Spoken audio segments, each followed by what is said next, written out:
Hello friends, welcome back to my channel. आपका मेरे channel PCS मित्रा में स्वागत है। आज हम मॉडर्न हिस्ट्री के पार्ट 19 में अवध के नवाब के साथ संधि अर्थात इलाहाबाद की द्वितीय संधि पढ़ेंगे। पार्ट 18 और पार्ट 17 में हमने पढ़ा था नवाब बंगाल के नवाब के साथ संधि और मुगल सम्राट शाह आलम द्वितीय के साथ संधि। इस पार्ट में हम अवध के नवाब के साथ संधि पढ़ेंगे। तो क्लाइव और शुजाउद्दौला, अवध के नवाब इस समय शुजाउद्दौला हैं और बंगाल का गवर्नर क्लाइव है। 16 अगस्त 1765 16 अगस्त 1765 को क्लाइव ने अवध के नवाब शुजाउद्दौला से इलाहाबाद में संधि की। इसलिए इसे इलाहाबाद कहा जाता है क्योंकि ये संधि इलाहाबाद में हुई।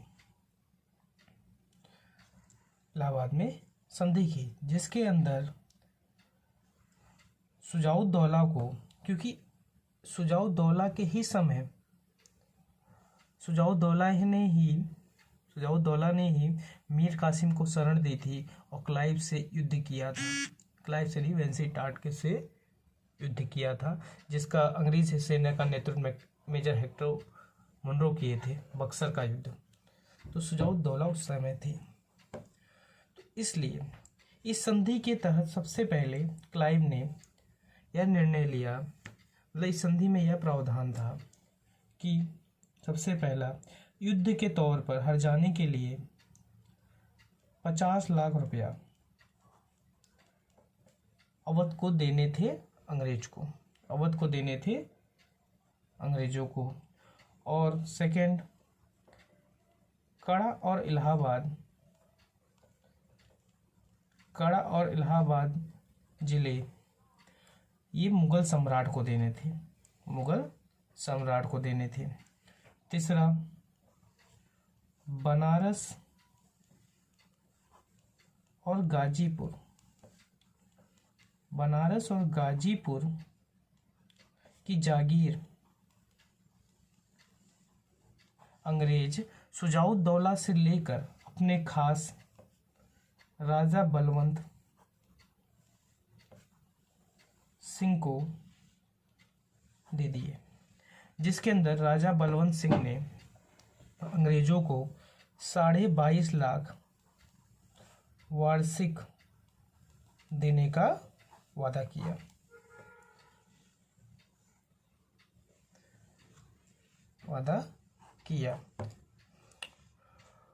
मतलब अवध को देंगे 22.5 लाख रुपया अवध को देंगे, लेकिन मतलब अंग्रेजों ने बनारस और गाजीपुर की जागीर ले ली, लेकिन उसमें अपना आदमी, अपना खास नियुक्त किया जो वहाँ की जागीर संभालेगा, और लेकिन इसके बदले अवध को पैसे भी देगा, जिसका दाम था 22.5 लाख रुपया वार्षिक।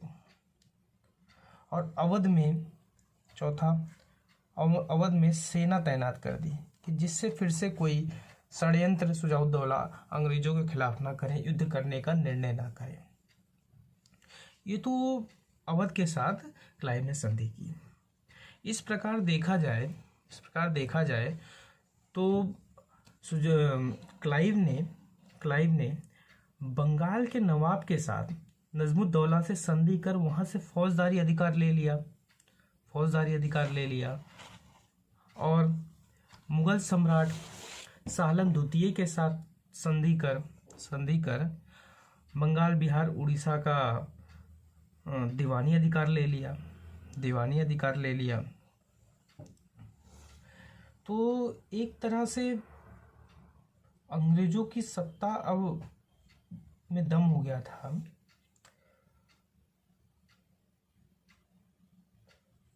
वास्तविक सत्ता, मतलब देखा जाए तो अंग्रेजों की वास्तविक सत्ता अपने हाथ में केंद्रित कर ली थी। अंग्रेजों ने वास्तविक सत्ता अपने हाथ में रख ली थी, केंद्रित कर ली थी, और बंगाल, बिहार तथा उड़ीसा के शासक बन गए थे।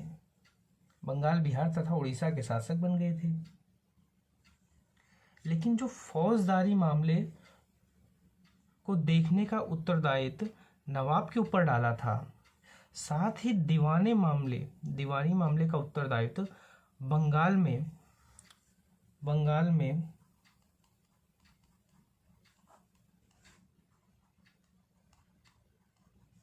मोहम्मद रजा खां को नियुक्त किया, और बिहार में सिताब राय, और उसके बाद उड़ीसा में राय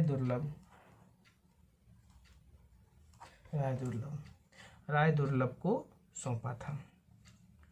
मतलब सत्ता तो अंग्रेजों के हाथ में है, लेकिन उसका जो उत्तरदायित्व है, अधिकार अंग्रेजों के हाथ में है, लेकिन जो उसका उत्तरदायित्व है वो भारतीयों के हाथ में दिया।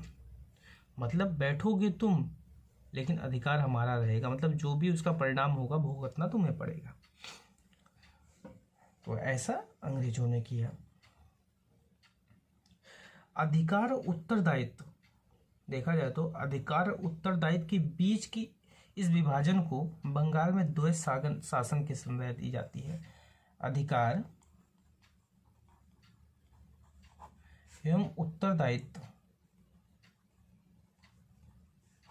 के इस विभाजन को बंगाल में द्वैध शासन की संज्ञा दी जाती, अधिकार और उत्तरदायित्व की। अब हम यह देखते हैं कि ये तो ऐसे चलता रहा।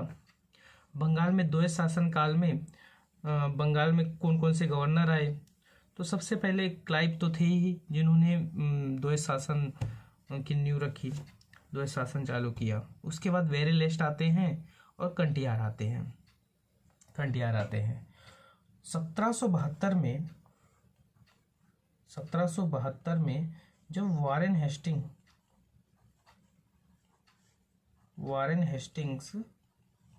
बंगाल का गवर्नर बनकर भारत आते हैं, तो वो द्वैध शासन समाप्त कर देते हैं। ये क्वेश्चन पूछा जाता है कि द्वैध शासन किसने समाप्त किया। तो 1772 में देखो, शुरुआत तो क्लाइव ने किया, लेकिन समाप्त 1772 में वारेन हेस्टिंग द्वारा हुआ। अब गवर्नर तो हमने देख लिया कि क्लाइव के बाद वेरेलेस्ट, कंटियार, फिर वारेन हेस्टिंग समाप्त कर देते हैं।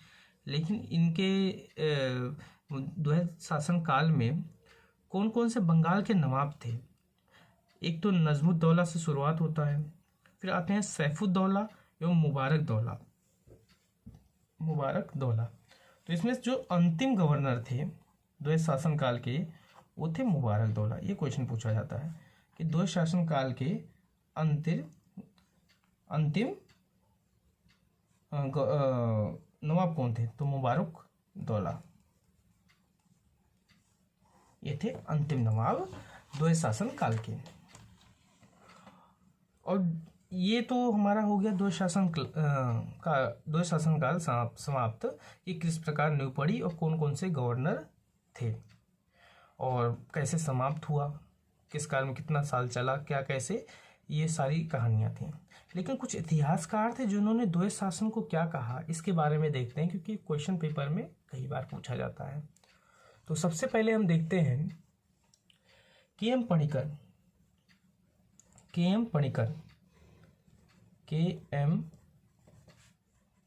पणिक्कर। इन्होंने द्वैध शासन काल को बंगाल में कंपनी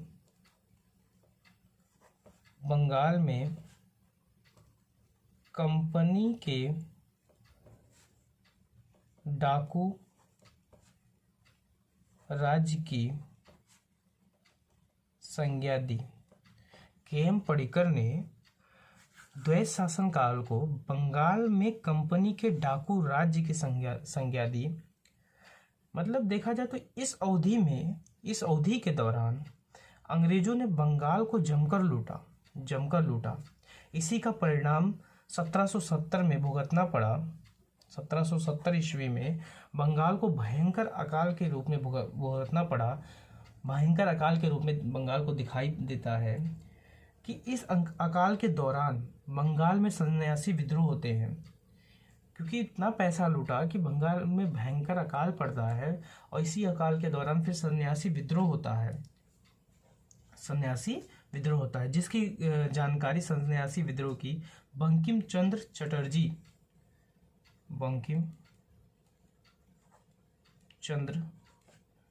चटर्जी ने अपने उपन्यास आनंद मठ तथा सीताराम नामक पुस्तक में इसका वर्णन किया है, इस अकाल के बारे में जिक्र किया है। तो ये तो थी हमारी बंगाल के नवाब से क्या संधि। हमने 3 पार्ट में देखा कि किस प्रकार बंगाल में द्वैत शासन की शुरुआत होती है। क्लाइव जी शुरुआत करते हैं और बंगाल के नवाब, अवध के नवाब और मुगल सम्राट द्वितीय के साथ अलग अलग संधियां करते हैं। बंगाल में द्वैत शासन एक प्रकार का अधिकार और उत्तरदायित्व के बीच का जो विभाजन है, उसे ही बंगाल में द्वैत शासन की संज्ञा दी गई है। उसे ही बंगाल में, क्योंकि अधिकार अंग्रेज अपने हाथ में रखते थे और उसका परिणाम जो उत्तरदायित्व होता था वो भारतीयों को सौंपे थे। तो इस दोनों विभाजन के बीच को ही बंगाल में द्वैत शासन की संज्ञा दी गई है। 1772 में फिर ये बंगाल में द्वैत शासन जब वारेन हेस्टिंग आते हैं वो समाप्त कर देते हैं। इतिहासकारों ने भी बंगाल द्वैत शासन से काफ़ी निराश थे, क्योंकि उन्होंने इसकी काफ़ी बुराई की। के.एम. पणिकर ने बंगाल में इसे डाकुओं का राज कहा। और इसी बंगाल देखा जाए तो जब द्वैत शासन के दौरान ही अंग्रेजों ने जमकर भारत को लूटा था, जिसका परिणाम हमें भुगतना पड़ा। बंगाल में जब भयंकर अकाल पड़ा, उस अकाल की वजह से सन्यासी विद्रोह हुआ, इससे काफ़ी लोग मारे गए। इसमें डेट आपको याद रखनी होगी कि इलाहाबाद की प्रथम संधि 12 अगस्त 1765 और इलाहाबाद की द्वितीय संधि 16 अगस्त 1765 को हुई। डेट अक्सर पूछा जाता है एग्जाम में, जो आपको ध्यान में रखना है डेट के साथ, और कौन था लागू करने वाला और कौन उस टाइम नवाब या सम्राट था। तो अब अगले पार्ट में हम मिलेंगे नए टॉपिक के साथ। तब तक के लिए जय हिंद, नमस्कार।